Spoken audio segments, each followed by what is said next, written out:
มาส่งถึงพี่น้องผู้ขับถอมยินเสียงเขาดำมตางเสียงอยู่ข่าววันเมื่อไหร่ก็ตกมาอยู่ในวันที่29 เดือนธันวาคมปี2026ในข่าวเลยบอกตั้ง3 หัวข้อข่าวหน้าเมืองเลยเมืองไทยเสียติมาต่างถึงนี้พี่น้องผู้ปัญญาเขากว่าอยู่ข่าว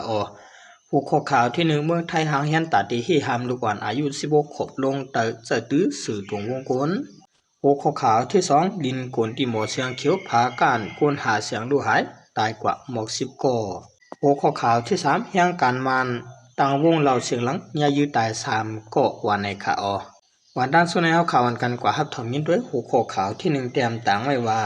เมืองไทยหาเฮียนปาฏิเฮหามลูกอ่อนอายุ16ขวบลงเตอเจอตื้อสื่อตรงวงกลในจอมกันคา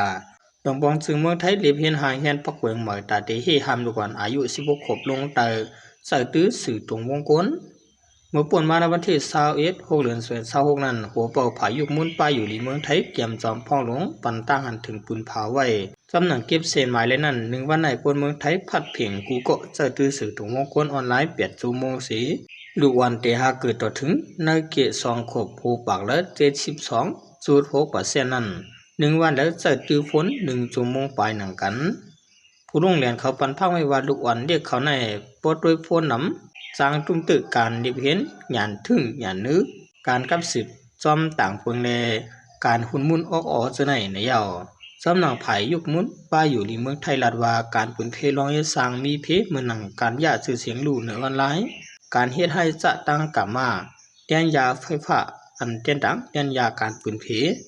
ซึ่งในสุ่มงำดุกว่าในคนหนุ่มเขาไว้เลยกลัวเปลี่ยนตียึงตีส่วนเจอในยาวยามเดียวหลวงปองจึงเมืองไทยตึกเลียบเห็นปักเบิงเมืองออสเตรเลียอันห้ามตับก้นหนุ่มอายุ16 ปีลงเตยเจอตื้อสื่อตรงวงกลนั่นเสียตึกวนหาไล่ตั้งตัดตีเอาเรื่องเล่าคนซื้ออำเฮ็ดจอมเปิงนั่นอยู่หรือสินั่นกะเดี๋ยวร่วมมือกันตั้งห้องกันติดจะเดไปมักมีเลภายการกวนเสียยุคมุนลองห่มลมภายออนไลน์ปันตั้งหูกวนเมืองหลวงเจอตื้ออินเทอร์เน็ตเฮามันแม่นเลหางเฮียนแต่เฮ็ดสร้างบ้านลอกไล่ตัดเด็ดถึงลาดเอาเรื่องลองตั้งอันจางเป็นเพียงง่ายรวมเจ็มเสในยามเดี๋ยวเด็กก็เป็นปอมเมถูลีมักมันลูกหวานเฮาข้าวยามตวยฟงเฮาถูกเมียนจอมเซียนปานหรือปานนั่นเสถูกลีเจอข้าวยามเรียนเอ็นแฮงเรียนจอมลูกหวานเลปันข้าวยามจอมหนาขึ้นนำขึ้นตึกส่วนไว้หนังไหนว่าในคา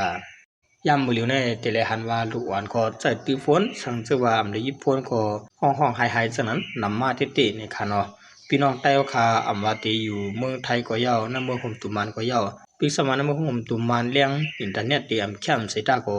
อย่าเปีปันตัวอาลานะค่ะเนาะ10เซนให้เฮาข่าวกันกว่าถอมตัวหูข้อข่าวที่2เตรียมต่างไว้ว่าลินกวนที่หมอเสียงเขียวผาก้านกวนหาเสียงลูกตายหายกว่าหมอก10ก่อในจอมกันคาวันที่27 เดือน26ยามกลางค่ำหมอก11 โมงไปลินกวนที่หมอเสียงเขียววันน้ำหมอก10 หมู่วิ่งผาก้านเมืองขางเป็นรองลินกวนและกวนคู่เสียง10ก่อและลูกตายหาหลายไว้ในยาวคนเมืองปื้นตีลาติสื่อข่าววีโอเอ็มว่ากองขี้ดินเก่าที่กลุ่มนี้ตู้ติ้งนั่นกวนเป็นยามกลางคืนในคาค้นหาเสียงอันดูหายจอมคอยลีนั่นหลายก็ติเตในแต่อำบเลยผู้จอมยินว่าอำย้ำหมอก10ก่อนำซ้ำนองมาแทงแลไปจางสอกหาลิลีคนปืนที่แทงก่อ1ก่อลาดวายามเหลียวแต่ขุดหันไหลตัวตายกวน3ก่อย่อภายจ้อยแทงเขาอำเหลื่อมอย่างเสีย10คนอยู่ติ๊กๆยามเหลียวในถึงมาในข้าวหึข้าวผลย่อแลย้อนฝนตกนำนองเสคุยกองดินซ้อมหมอเสียงพาก้านปันเพเขียนตอกควรหาเสียงเขาว่าไหนเสตาก็ย้อนตัดจึงขี้ลองนุงตั้งไว้มุ่งห่อเฮือนเจ้าเก่าแลได้วันกันหาเสียงในเกเพศตายนั่นอยู่ในวันที่17 3 เดือน26ยามหัวค่ำ3 โมงนั้นก็ลูกเสียงเก่าจริงๆจิ้นในปอกหมอจีจ่าเวียงผาก้านั้นโกนแลกวนเหตุการณ์ในคอมมิวนิสต์ลูกตายหาก่อหนังกันเมื่อวันที่16 2 เดือน26ยามกลางค่ำหมอก9 โมงนั้นก็ขวยลิ้นที่ลูกเสียงเก่ากัตติโมพาการกวนแลกวนหาเสียงหลุดตายจอมสาวก่อในวันที่30 เดือน25ปีกายป่นมานั้นก็ขวยลิ้นตีหมอเสียงโปโอวันนำหมอไส้ตอกเวียงพาการกวนแลมีกวนหลุดตายจอม2ก่อมาเจ็บก่อ1เมื่อนั้นหนังเก่าในวันที่14 10 เดือน25นั้นผู้ใจก่อ1พรตึกคุดลุกอยู่ในหมอเสียงกัตติพาการนั้นดินเลยหลุดปลาตกลุกเสียงตายก่อ1ในวันที่30 เดือน25ก็ขวยลิ้นหมอเสียงเขียว ตีสายากงวันหมดสิจะกวนปังและลูกตายก็หนึ่งหมัดเจ็บก็หนึ่งเตปีซอยเศร้าถึงซอยเศร้าสีในย้อนขยินหมัวเสียงพักการกวนแลกวนหาเสียงลูกตายจอมหิมหอมหมอกสามปากเจ้าใน